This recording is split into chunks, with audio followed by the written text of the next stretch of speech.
With Liverpool's 3-star asset set to leave on a free next summer, how did the club look at combating this predicament? Well, let's dive in and analyse each player's current situation. So starting with Van Dijk, who is not only the oldest among the three, but has the least sell-on value due to his position and age. So is it as simple as just saying let him go on a free next summer because he's not going to be worth anything if we do sell him later down the line? Absolutely not. It is imperative that we sign him down to a new deal. Because despite the fact he's 33 years old, he is still one of the best defenders in the world, and he's a mainstay in Liverpool's backline week in, week out. You can clearly see he is still a vital member to this team. And yes, he may be 34 next summer, but his injury record is still immaculate. And like I just said, he's one of the best defenders in Europe. So it'd be pretty stupid not to sign him on a new deal. I could still see Van Dijk playing at the top level at 36, 37 years of age because he does not rely on those physical attributes. Yes, being quick and strong does bode well for him in matches, and on occasions it will get him out of situations, but he does not rely on those attributes. He is such an intelligent defender. He reads the game so well that in most situations, what's getting him out of trouble is his outright defensive ability. And you're not going to lose that as you age. Yes, you may lose your pace and your physicality, but you certainly won't lose your ability to read the game. And not to mention, Arne Slot's system is a lot less intense than Jurgen Klopp's, and that will hopefully prolong Van Dijk's career a little longer. So if I were the club, I would extend Van Dijk's stay at Anfield into the summer of 2027 because he is still one of the best defenders in the world at the moment, and what's not to say that he will be one of the best defenders in the world in a few years' time. And although I'd look to try and get him to take a wage cut because he is an ageing player, I don't think he would. And I would still certainly be happy with him being on his 220 grand a week for a further 2 years, because to pay 220 grand a week to a player who is the best in their position in the world, that's brilliant business in my eyes. And also, if he did have a poor 25-26 season, then you could still sell him in the next summer for a decent fee. If you were to sell him to the Saudi Arabian League, for example, they still probably pay at least 30-40 million for Van Dijk, despite his age, due to his brand image. And if he didn't go to Saudi, or if he didn't want to go to Saudi, you could probably still get at least £20 million for him in the summer of 2026 if he were to move to a European club. And moving on to Trent Alexander-Arnold, who is arguably Liverpool's most prized asset when you consider his age, his immense quality, and his uniqueness as a footballer. So for me, getting Trent to put pen to paper is an absolute must. You cannot afford to let a player of that quality go on a free, and I will go into detail why now. For one, he's only 26 years old, and you're almost guaranteed to get another 5 years of peak Trent Alexander-Arnold, and well, not to mention he could develop into an even better footballer over those 5 years, which would be scary. And two, he's a £100 million asset. So if you were to let him go to Real Madrid next summer for a free, you'd be losing £100 million. And no matter what you think about Trent, whether you think he's good for Liverpool or not, you cannot afford to lose a player of that quality and that amount of value. If you didn't want him, you could sell him the following summer for £100 million if you just were to extend his contract by a year. But yeah, like I said, you'd be stupid not to extend his contract anyway due to his immense quality, his uniqueness, and his age. This guy is a joke of a footballer. He's extremely talented, and he can slot pretty much anywhere into this Liverpool team. Whether you want him to play as part of a double pivot, whether you want him to play as a right back, he could probably even play as an 8 or a 10. He is that good technically and that good at passing the ball. Apart from Kevin De Bruyne, he's probably the best playmaker in the Premier League and has been for a number of years. The only slight issue with him signing a new contract is that you'd have to pay him a lot more money. I think Trent's on about 170, 180 grand a week at the moment, and if he were to get a new deal, he'd probably be on between 300 and 350. And yes, that's a substantial wage increase, and Liverpool would have to obviously dip into their pockets, but to get a player of that quality tied down to a new deal at your club is absolutely imperative.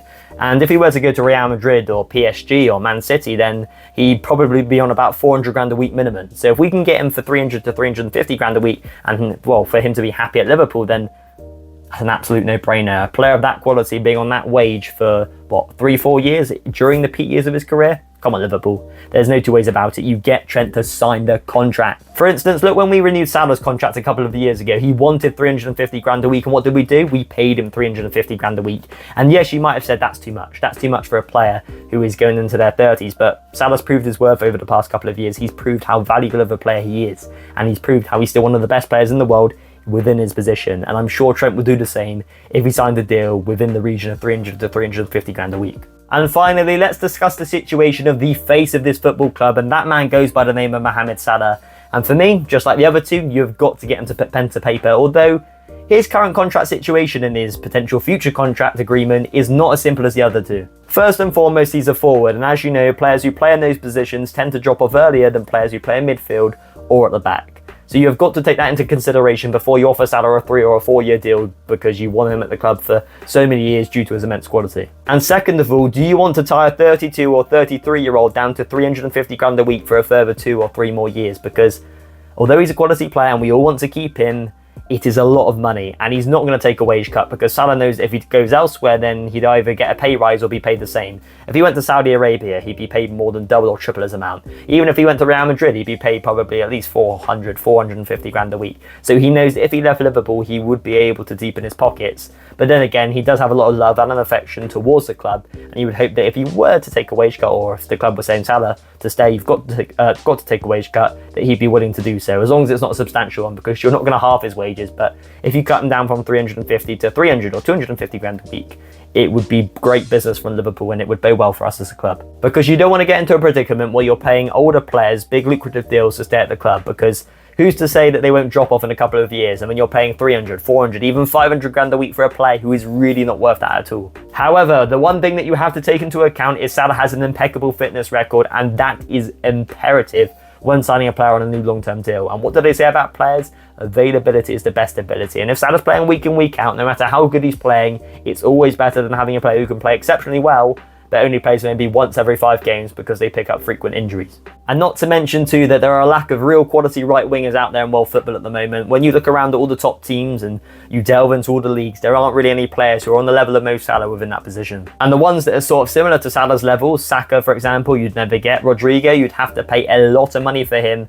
And then you're looking up and down the leagues and you're thinking, well, there aren't really any stand-up buys. Maybe in Birmingham from Brentford, but can he really replicate what Salah's doing? And then you're thinking, well, although Salah's aging and he's not going to get any younger or any better, you're still getting one of the best players, if not the best player in his position in world football for at least another, 2 years, you'd say. Salah's got in him at the absolute top level. And I'm basing that upon his form at the moment, the system that he's playing in, which will hopefully prolong his career because it's not as intense as Klopp's, and his absolutely brilliant fitness record. The guy barely gets injured. But there's one overriding reason as to why we should keep Salah, which tops all of them by a country mile, and that is protecting his value. He is the most valuable 30-plus player in the world. And that's due to his status within the Middle East. Take a look at this example. If Salah's contract was to be extended until 2027 and he had a poor 25-26 season, and let's say you wanted to sell him in 2026 because you felt he was on the decline, you'd still probably get at least 80 to 90 million pounds from a Saudi Arabian club for his signature. And for me, that just almost says just give Salah a new contract, pay him 350 grand a week, because there is literally no way of losing out on him. You could extend his contract for 4 years and it would take it to 2029, and you could sell him in 2027 and you'd still get a very good chunk of money. You'd probably still get likely more than you paid for him due to his status within the Middle East. And that's most likely always going to remain whilst he's at Liverpool.